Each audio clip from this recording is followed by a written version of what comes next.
Good morning students. हम लोग पढ़ रहे हैं उत्पादन के नियम, कारक के प्रतिफल तथा पैमाने के प्रतिफल। अब हमें इसमें करना है कारक के प्रतिफल का ही एक बहुत महत्वपूर्ण नियम है, परिवर्ती अनुपात का नियम। ये बहुत बार एग्जाम में पूछा जाता है बच्चों, इसे बहुत ध्यान से करना है। बहुत बार ऐसा हुआ है कि बोर्ड के एग्जाम में क्वेश्चन बहुत तरह से आए हुए हैं, शॉर्ट में भी पूछे जाते हैं, लॉन्ग आंसर टाइप में भी पूछे जाते हैं, डायग्राम्स भी बनवाए जाते हैं, तीनों अवस्थाओं का वर्णन करने के लिए भी कहा जाता है। तो आप देख रहे हैं law of variable proportion, short term का ही कॉन्सेप्ट है और डेफिनेशंस और मान्यताएं हम लोग सब एक साथ समझ लेंगे। इसमें क्या है, कोई भी नियम जब हम लिखते हैं और आपको एक नियम को एक्सप्लेन करने के लिए कहा जाता है तो आप उसमें परिभाषा बताते हैं, उसकी मान्यताएं लेते हैं, उसके बाद ही उसको एक्सप्लेन करेंगे हम।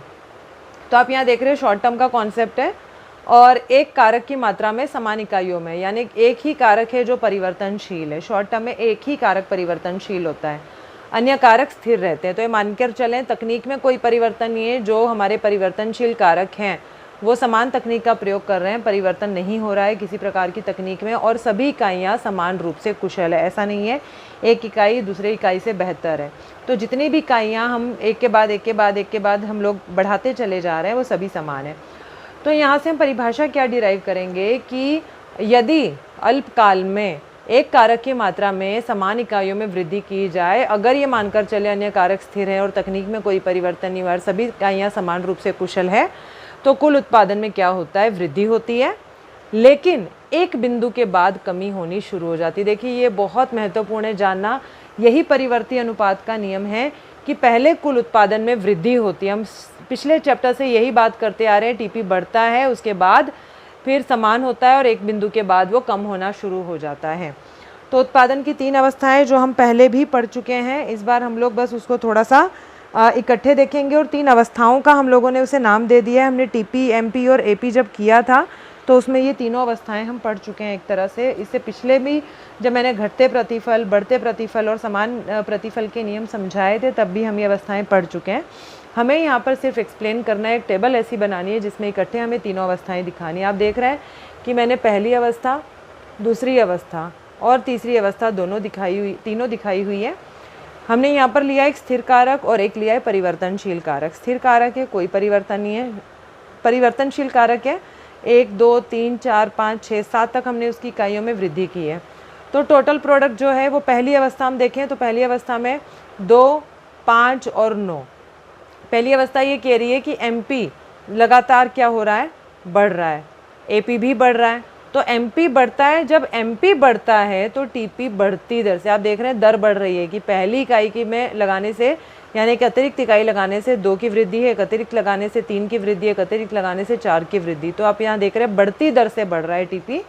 ये हमारी पहली अवस्था है और इसे हम कहेंगे बढ़ते प्रतिफल की अवस्था। दूसरी अवस्था में हमने देखा 4, 5, 6 कुछ और हम लोगों ने परिवर्तनशील कारकों में वृद्धि की है।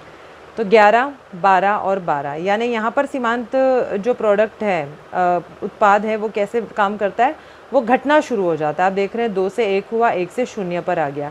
ऐसे में क्या हुआ, घटती दर से बढ़ा पहले टीपी और उसके बाद समान हो गया।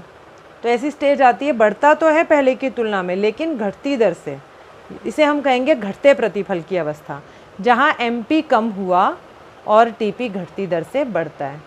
जो तीसरी अवस्था है उसमें आप देख रहे हैं टीपी जो है वो 12 से 11 घटकर, यानी एमपी हुआ -1। तो एमपी जहाँ नेगेटिव हुआ वहाँ टीपी कम होने लगता है। आप देख रहे हैं टीपी ही कम होने लग गया, टोटल प्रोडक्ट कम होने लग गया। यह है ऋणात्मक प्रतिफल की अवस्था। ये तीनों अवस्थाएं हमें इस टेबल में दर्शा देनी है। हम पहले भी ये टेबल कर चुके हैं, कई बार कर चुके हैं। हमने यहाँ पर तीनों अवस्थाएं दर्शा दी है और इन्हीं अवस्थाओं को हम चित्रात्मक वर्णन करेंगे। आप देख रहे हैं 3 स्टेजेस हमने देखी है। मैं पहले भी आपको एमपी, एपी और टीपी कैसे काम करते हैं हम पिछले पार्ट में देख चुके हैं।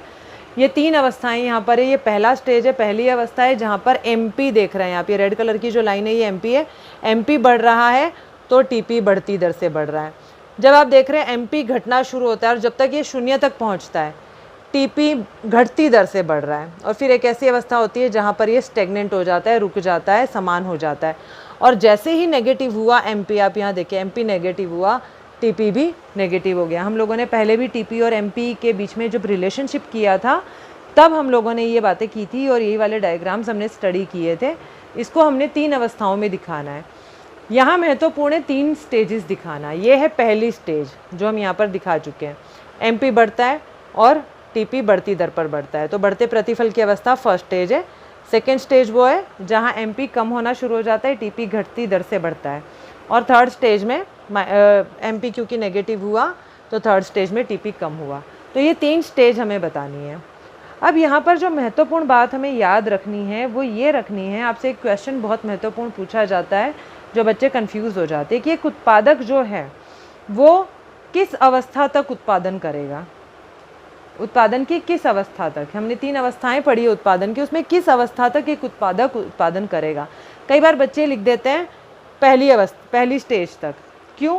क्योंकि एमपी बढ़ रहा है। नहीं, वो करेगा सेकेंड स्टेज तक, यहाँ तक, क्योंकि जब तक एमपी 0 नहीं हो जाता, यानी कि एक अतिरिक्त इकाई से जब तक उसे नुकसान नहीं होता है तब तक वो अपने जो उत्पाद है उसको वृद्धि, क्योंकि उत्पाद की तो वृद्धि, कुल उत्पाद तो बढ़ ही रहा है, चाहे घटती दर से बढ़ रहा है, और फुलर यूटिलाइजेशन हो जाता है तब तक स्थिर कारकों का और परिवर्तनशील कारकों का भी। तो सेकेंड स्टेज जो होती है वो बेस्ट मानी जाती है, यहाँ तक उत्पादन होगा, उसके बाद वो उत्पादन नहीं करेगा क्योंकि उसके बाद उसे लॉस होना शुरू है। ये देखो, वो कोशिश करेगा कि यहाँ पर वो स्टेगनेंट रहे, कि अवस्था यहाँ तक बनी रहे और इसी पे वो संतुष्ट होता है, ये उसका इष्टतम पॉइंट है। ठीक है, इसी के साथ बच्चों हम लोगों को करना है कि नियम लागू होने के कारण क्या है। ये अवस्थाएं करने के बाद एक बहुत महत्वपूर्ण, कई बार 2 नंबर का क्वेश्चन, कई बार 4 नंबर का क्वेश्चन आ जाता है कि परिवर्ती अनुपात का नियम या घटते बढ़ते प्रतिफल का नियम। इसे घटते बढ़ते प्रतिफल का नियम, क्योंकि घटते और बढ़ते, बढ़ता भी है घटता भी है, तो घटते बढ़ते प्रतिफल का कहते हैं। तो इस नियम के लागू होने के कारण का जो एक कॉन्सेप्ट है, नियम के लागू होने के कारण, ये बहुत महत्वपूर्ण आ जाता है बच्चों, ये आपको ज़रूर लर्न करना है। कुछ 3-4 कारण हैं जो अगर आप कॉन्सेप्ट को समझ भी जाते हैं तो आप खुद भी लिख सकते हैं। इसके लिए आपको कुछ ऐसा नहीं है कि बहुत एक्स्ट्रा कुछ करना है। हमने देखा था, पहले बात करते हैं हम लोग, बढ़ता प्रतिफल था। अब बढ़ता प्रतिफल आया, तो बढ़ता प्रतिफल क्यों हुआ था? क्योंकि कारकों की अविभाजिता। ये मैं पहले भी आप लोगों को समझा चुकी हूँ कि यहाँ पर कारक क्या है, जो परिवर्तनशील कारक हैं वो हम लोगों ने क्या किया, अविभाजित होते हैं, यानी जो स्थिर कारक हैं, स्थिर कारक को आप विभाजित नहीं कर सकते, टुकड़ों में नहीं बांट सकते। आपने एक मशीन रखी है और एक टेलर, हमने एग्जाम्पल लिया था, एक टेलर काम पे लगा लिया।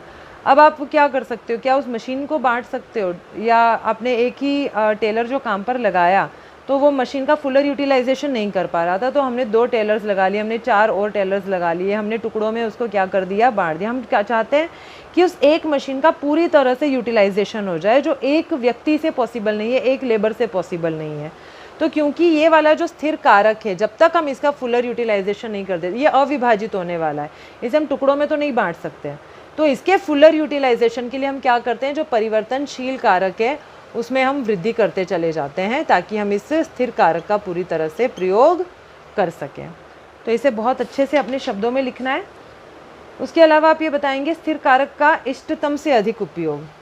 फिर क्या होता है, जब एक स्टेज के बाद स्थिर कारक को हमने पूरी तरह से, जैसे मैंने कहा था, हमने 24 घंटे भी इस्तेमाल कर लिया। पहली बात तो 24 घंटे बहुत मुश्किल हो जाता है, एक मशीन को भी रेस्ट करने की ज़रूरत पड़ती है। तो ऐसा नहीं है कि हम लगातार उसका प्रयोग करते ही चले जा रहे हैं, 10 घंटे, 20 घंटे, 24 घंटे हमने उसका इतना प्रयोग कर लिया कि वो इष्टतम से भी ज़्यादा हो गया। तो इष्टतम से भी ज़्यादा हुआ तो अब डेप्रिसिएशन कॉस्ट आने लगती है कि मशीन ख़राब हो गई। किसी दिन मान लीजिए मशीन ख़राब हो गई, एट अ टाइम हमें ठीक कराने का कोई साधन नहीं मिला, तो पूरा एक दिन ख़राब हो गया। तो ऐसी बहुत सारी समस्याएं आती है जब हम उस स्थिर कारक का इष्टतम प्रयोग कर चुके होते हैं। तीसरा प्रयोग है अपूर्ण स्थानापन्न। अब घटते प्रतिफल क्यों आते हैं? क्योंकि अब आपने क्या किया, एक मशीन पर 10 लेबर लगा दिए। अब आप सोचे और उत्पादन बढ़ाना है तो 20 लेबर लगा देते हैं। नहीं, एक स्थिर कारक का परिवर्तनशील कारक जो है वो कभी स्थानापन्न नहीं बन सकते। आपने ठीक है एक मशीन के ऊपर 10 लेबर लगा दिए थे जो अपने अपने हिसाब से काम कर रहे थे सारा, लेकिन ये दोनों एक दूसरे के स्थानापन्न नहीं हैं, अपूर्ण स्थानापन्न है। आप ऐसा नहीं कर सकते कि स्थिर को तो एक ही रखे और परिवर्तन को अनंत तक बढ़ाते चले जाए तो उत्पाद बढ़ता चला जाएगा। तो यही कुछ कारण है जिसकी वजह से ये घटते बढ़ते प्रतिफल का नियम लागू होता है। तो आप ये सारे नियम और इनके कारण ये बहुत अच्छे से आप पढ़ेंगे, समझेंगे। डायग्राम्स की प्रैक्टिस ज़रूर करेंगे। जब तक आप प्रैक्टिस नहीं करेंगे तब तक आपको देखने में लगता है कि बहुत ईजी है, हम बना लेंगे, लेकिन जब हम एग्ज़ाम में बनाने जाते हैं, हम कॉपी पे करने जाते हैं तो हमसे होता नहीं है। तो प्रैक्टिस बहुत ज़रूरी है। और स्केल का इस्तेमाल करें, जो छोटे छोटे पॉइंट्स होते हैं मैं बार बार बताती हूँ, 0 लिखना है, एक्स एक्सिस पे x लिखना है, वाई एक्सिस पे y लिखना है, हमने एक्स एक्सिस पे कौन सा तत्व लिया है वो लिखना है, वाई एक्सिस पे हमने क्या लिया है, कौन सा डायग्राम हम कहाँ से, क्या कर्व हम कैसे बना रहे हैं, क्या दिखा रहे हैं, हर एक चीज़ हर एक पॉइंट क्लियर होना चाहिए। तो आप इसको प्रैक्टिस करते रहिए। इसके बाद अगले लेक्चर में हम देखेंगे पैमाने के प्रतिफल।